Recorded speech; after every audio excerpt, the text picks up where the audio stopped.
I don't know how to okay, I don't know how to add to my showcase from PC. I'm very unaware. Has anybody read this book before? Have you guys heard of this book before? Is anybody fluent in the psychology of money by Morgan Housel?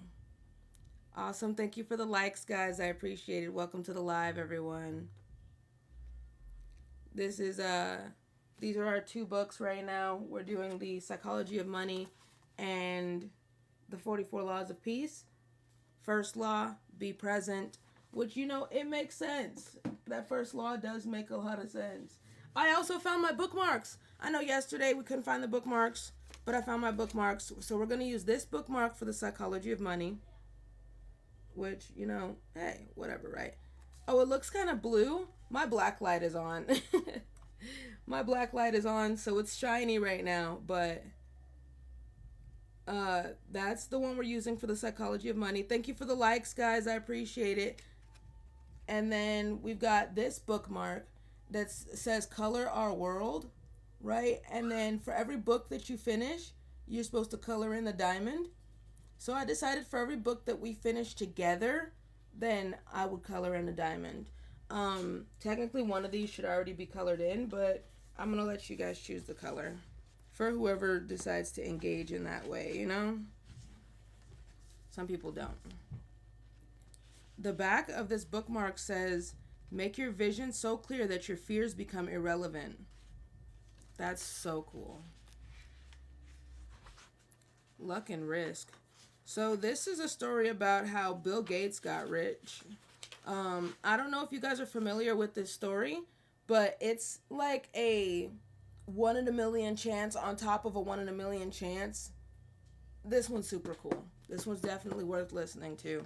Now, if you want to listen to me read it, I'm here for it. I have no problems with that. I love to have the people here. I love when people learn with me, because no matter what, I'm going to be here learning. So, welcome on. Welcome part of the journey. Thank you for the follows and the likes. Thank you guys so much. I appreciate it. Thank you for, hi. Thank you for the rose. I appreciate it. Caitlin is our top viewer. I love that. Welcome.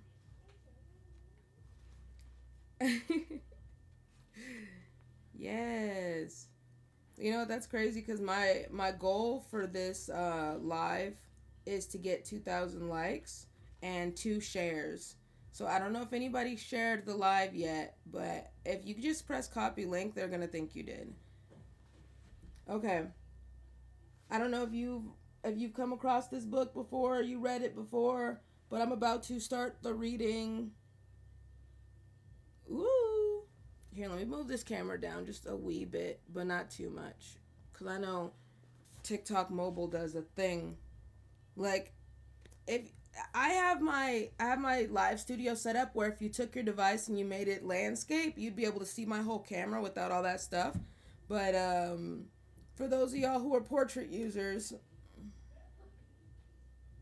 you got a lot of stuff to deal with on the screen. So I hope you guys can focus. And then I also take these live streams and I repurpose them for YouTube. So let's begin. So, The Psychology of Money, Chapter 2. Thank you for the likes. I appreciate it. Thank you, thank you. Chapter 2 is called Luck and Risk. Nothing is as good or as bad as it seems. What the heck? Give me my dog. Hey. Stop doing that. That poor dog. I had I had instincts. I had to go I had to go run and save him. Poor baby. Oh my goodness, I know. She had you trapped in the corner. I know that baby, that poor dog. No, you can't get behind me. I want to use my back. All right, fine, go. He's so cute. I'm sorry.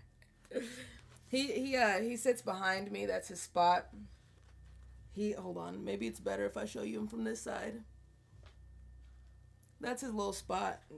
When he was a puppy, I couldn't watch him and prevent him from chewing on cables. So I put him behind me, not realizing that when he got older, that was going to be his favorite spot. So, lesson learned for sure.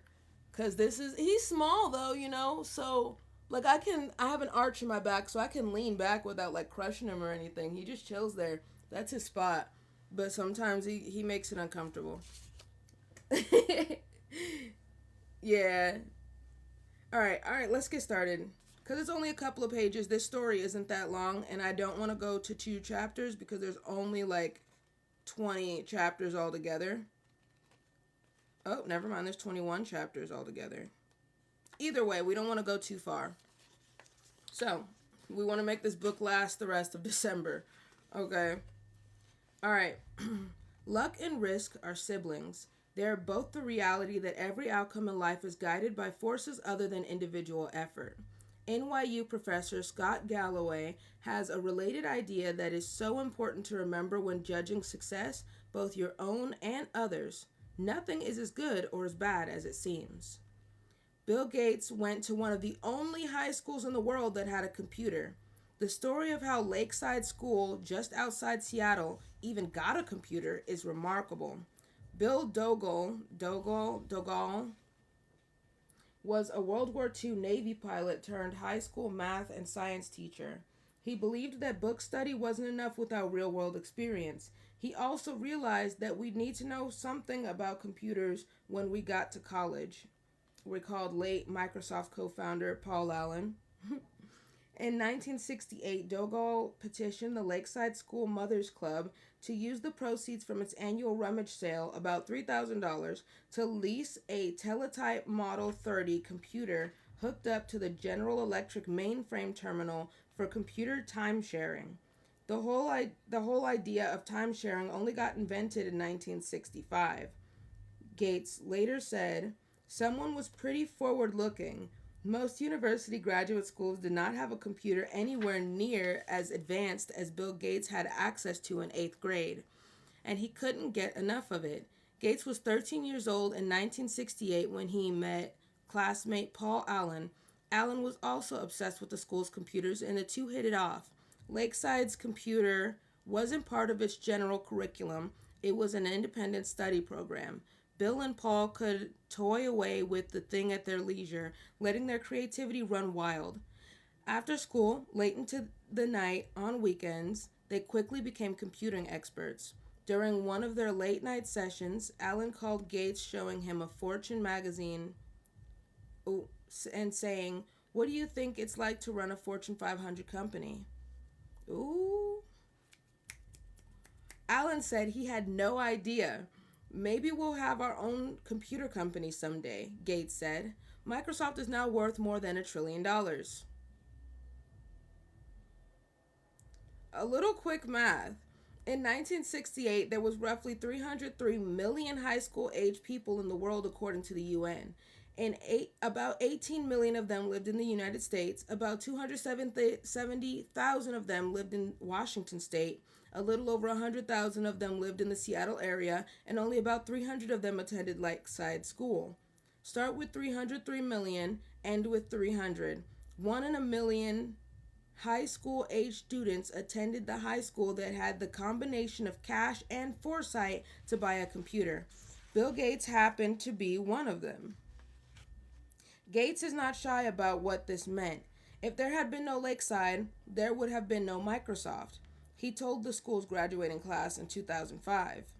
Gates is staggeringly smart, even more hardworking, and as a teenager had a vision for computers that even most seasoned computer executives couldn't grasp.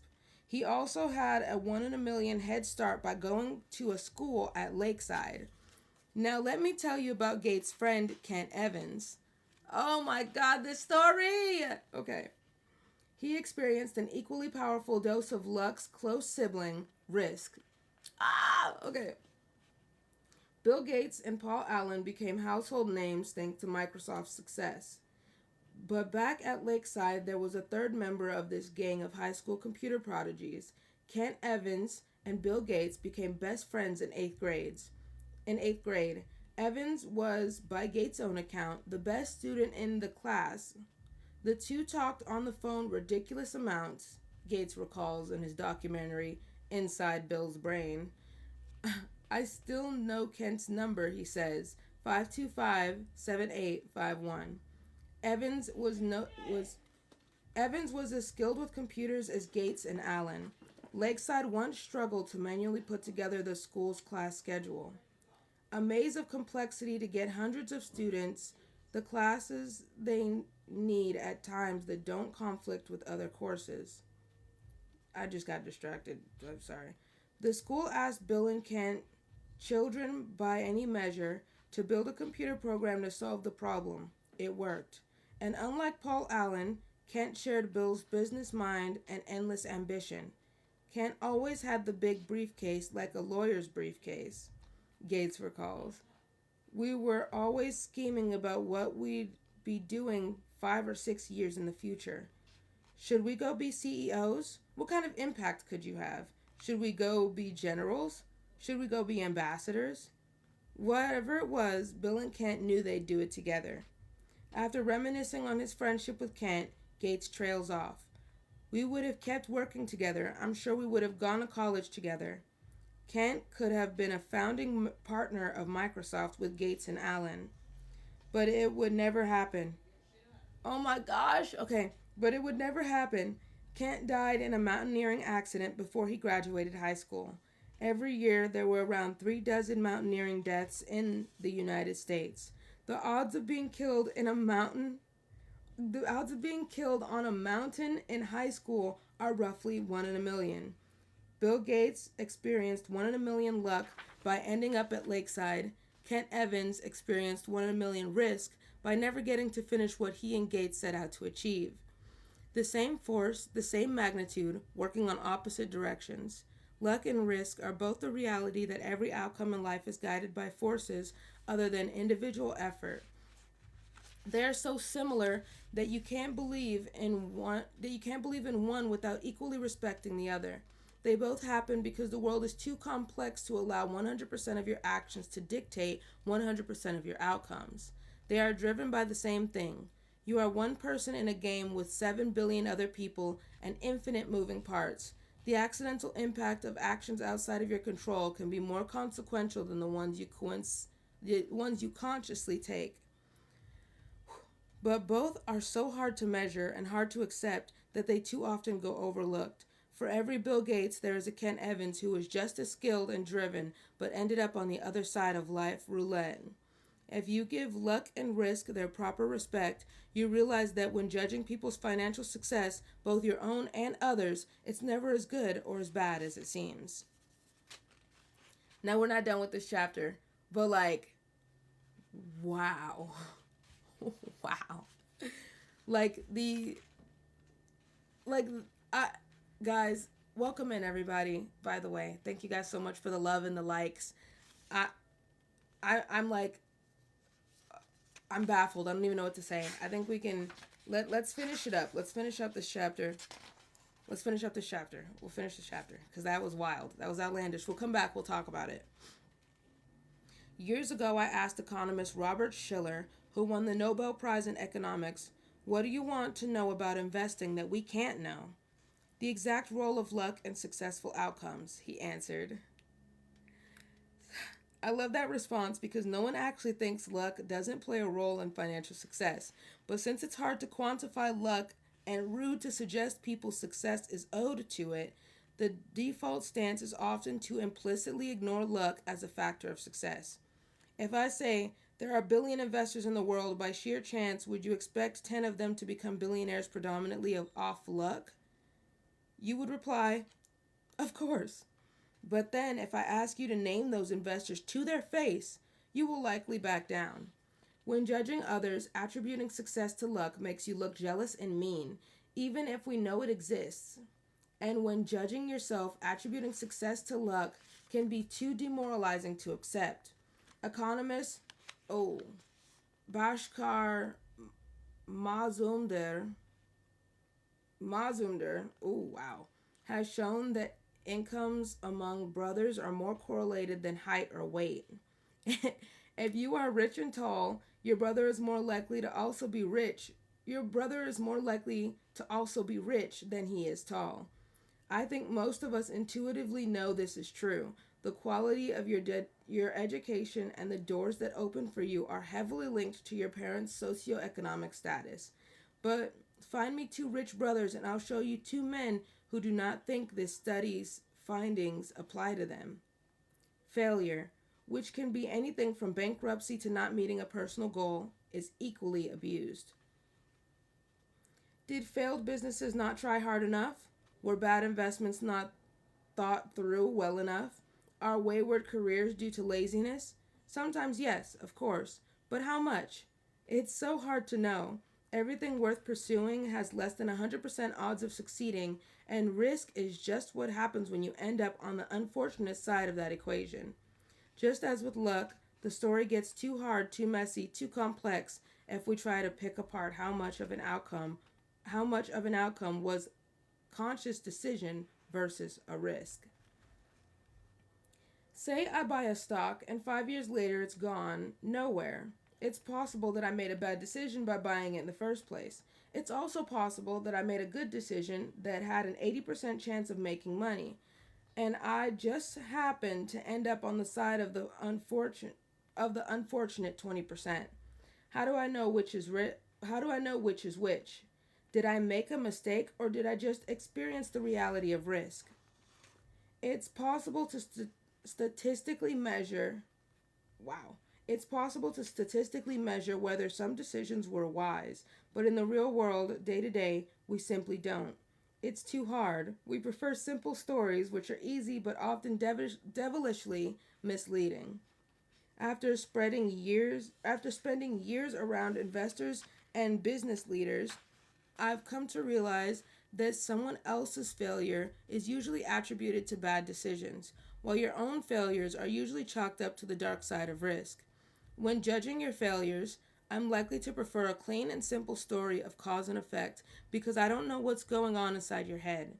You had a bad outcome, so it must have been caused by a bad decision, is the story that makes the most sense to me. But when judging myself, I can make up a wild narrative justifying my past decisions and attributing bad outcomes to risk.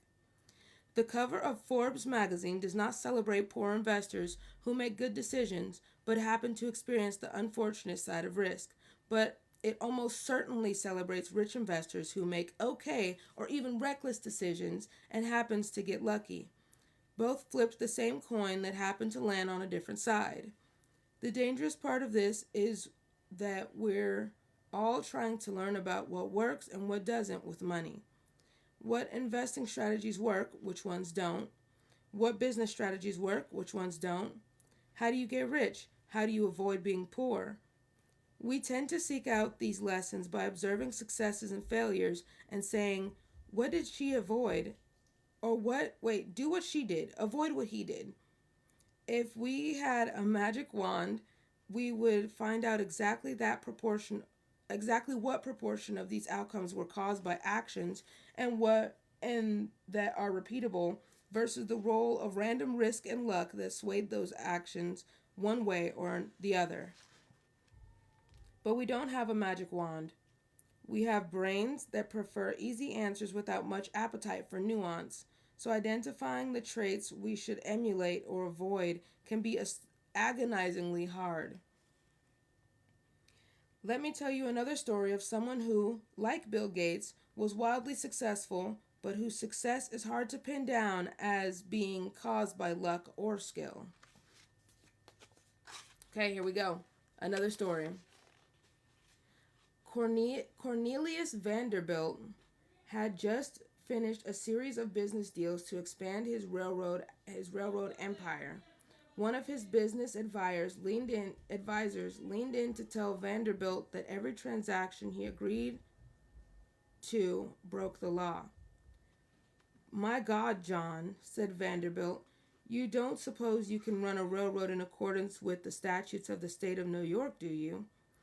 My first thought when reading this was, that attitude is why he was so successful.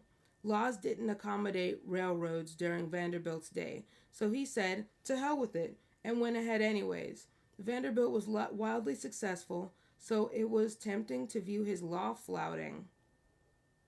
It's tempting to view his law flouting, which was notorious and vital to his success, as sage wisdom. That scrappy visionary let nothing get in his way. But how how dangerous is that analysis?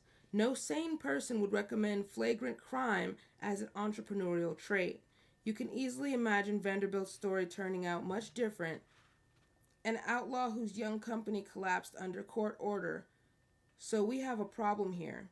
You can praise Vanderbilt for flouting the law with as much passion as you criticize Enron for doing the same. Perhaps one got lucky by avoiding the arm of the law while the other found itself on the side of risk. John D. Rockefeller is similar. His frequent circumventing of the law, a judge once called his company no matter than a common thief, is often portrayed by historians as cunning business smarts. Maybe it was. But when does the narrative shift from you didn't let outdated laws get in the way of innovation to you committed a crime? Or how little would the story have to shift for the narrative to have turned from Rockefeller as a genius to try to learn from his successes?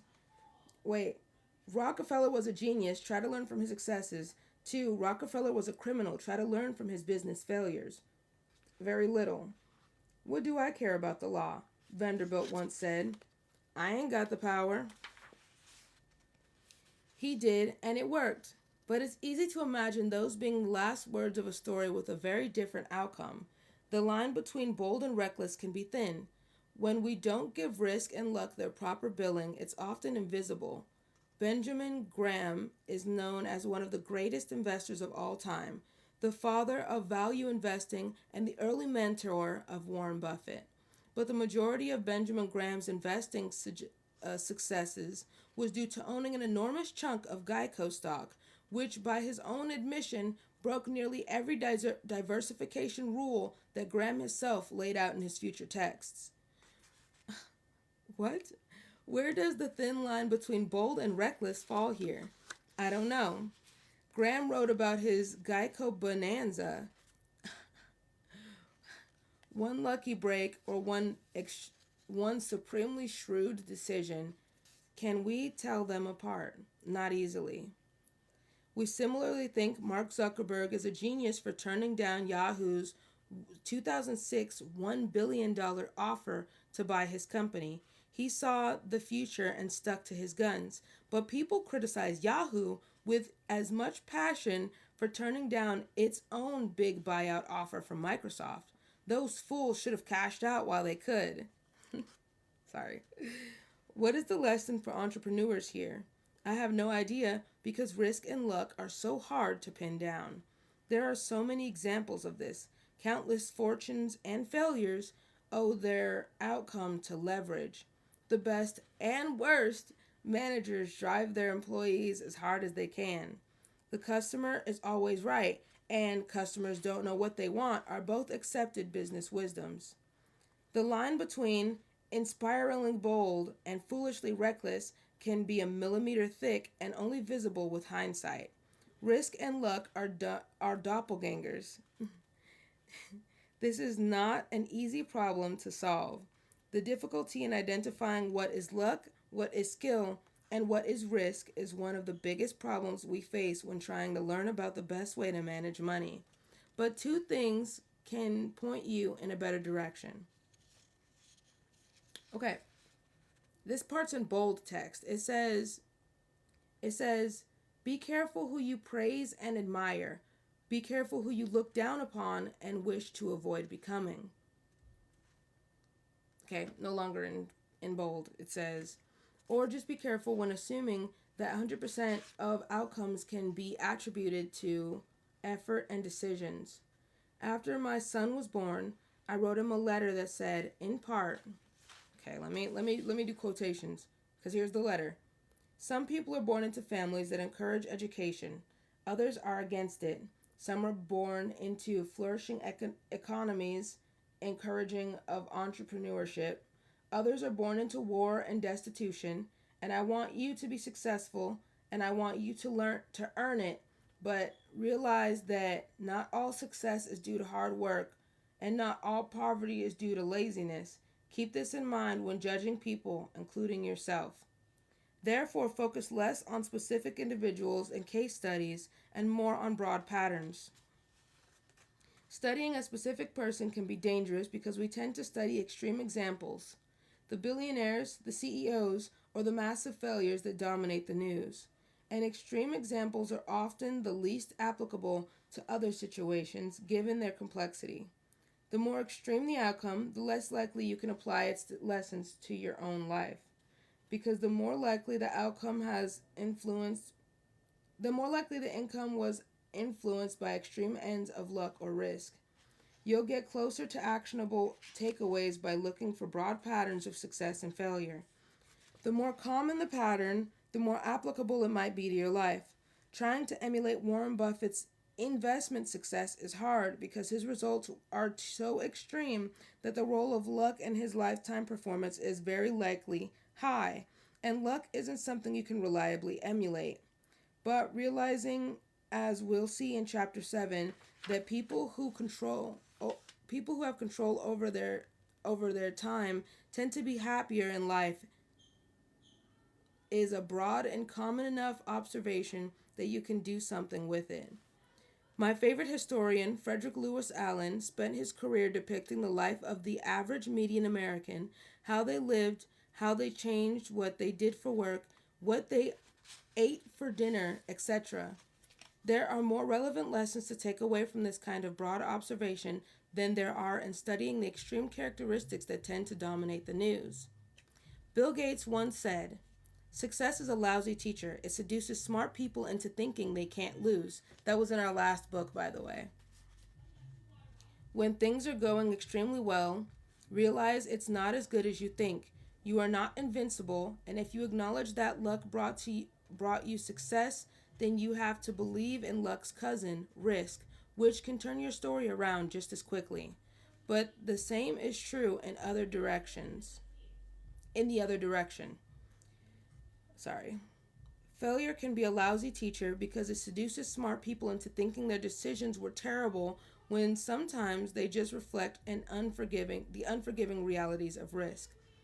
The trick when dealing with failure is arranging your financial life in a way that a bad investment here and a missed financial goal there won't wipe you out, so you can keep playing until the odds fall in your favor.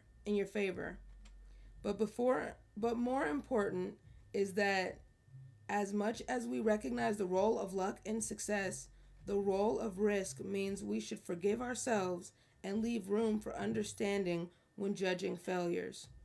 Nothing is as good or as bad as it seems. Now let's look into the stories of two men who pushed their luck. Chapter 3 is called Never Enough, When Rich People Do Crazy Things. Now, for those of y'all that are new, I like to go over what we just read. Hi, welcome to the live. Thank you so much for joining. Thank you for the likes, everyone. Wow. Hi, Angel. Hi, Mr. W. Hi, everyone. I can see y'all, by the way. TikTok has that feature. I wasn't able to do this on Twitch. I can do it now. Now I can do it to you. What's up, Vlad? Welcome to the live. So from this, what we learned is that Bill Gates was given a 1 in a million chance in his school years. He ended up at a school that so happened to have a computer and so happened to offer him the capability to get a hold of a computer. Then he had friends who also were a part of his group of people that loved computers, but one of them died in a mountaineering accident in high school, which is also a 1 in a million chance that you would die in a mountaineering accident in high school.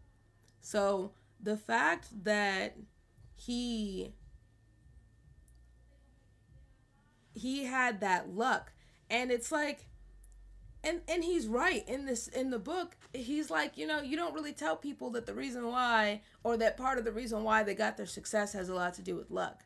And it makes sense as to why you would not do that, because you don't want to you don't want to tell somebody that they worked more than 80 hours a week, like overall, doing what they did every day for who knows how long, however many years it may have taken, and tell them, oh yeah, you got lucky.